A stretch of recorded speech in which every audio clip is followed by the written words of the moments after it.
to si Yayanding. Alam ko, tutulungan niya ako. Kasi sa umpisa talagang ayoko siyang payagan mag-showbiz. So, nung na-convince na niya ako, talagang up to now, there are parameters na pag nag-suffer ang schooling niya, i-stop ko talaga siya sa showbiz. Noon, ayaw talaga ni Mama mag-artista ako. Dahil siguro alam niya yung hirap. Tsaka mas pinili niyang mag-focus muna ako sa studies ko imbes na pumasok sa showbiz. Hindi ko naman sinabi ipagtanggol mo ako ah. Kaysa naman hayaan kita saktan nila. Siyempre tutulungan kita. Nung mga 15 years old ako, nakita ko kasi sina Barbie, sina Joshua. Sabi ko gusto ko mapasali sa kanila. Gusto ko talagang gawin yung ginagawa nila, umaarte sila, ganyan. So kinausap ko mama ko, sabi ko, sige na, gusto ko talaga maging artista. Thank you so much, Mommy. Thank you. Because she's naturally nice. She doesn't need to act when she's portraying good characters. And because nakita niya yung pagkokontrabida roles ko, magaling din siya magkontrabida kasi napanood niya ako all her life.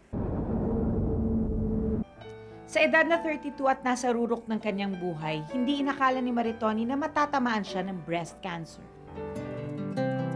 Natatandaan ko parang may isang gabi na kahiga lang siya, kakakimo lang niya. Wala na siyang buhok, ganyan, parang sobrang payat na niya. Suka na siya ng suka. Naalala ko, pumunta lang ako sa tabi niya tapos sinabi ko, sana huwag kang mamatay. Mahal na mahal ko, mami ko. Sa tingin ko, kahit kaming dalawa na lang matira dito sa mundo, okay lang sa akin. Kasi siya na yung lahat. Lakas ko, inspirasyon ko. Basta kung wala siya, hindi ko alam yung gagawin ko.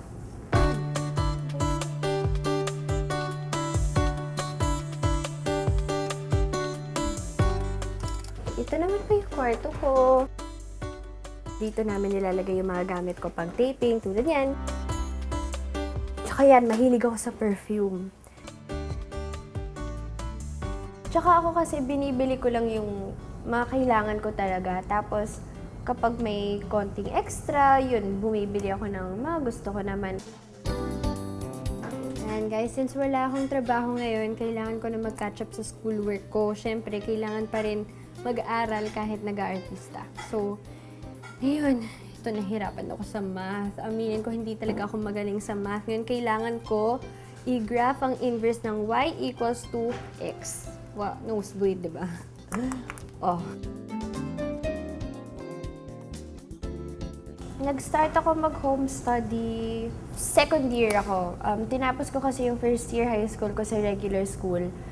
Hanggang sa hindi na nakaya ng schedule. So, pumasok ako sa School of Tomorrow. Doon din ako kumuha ng mga modules. So, kapag hindi ako nagde-taping, sumasagot ako ng mga paces para lang maka-keep up sa year ko.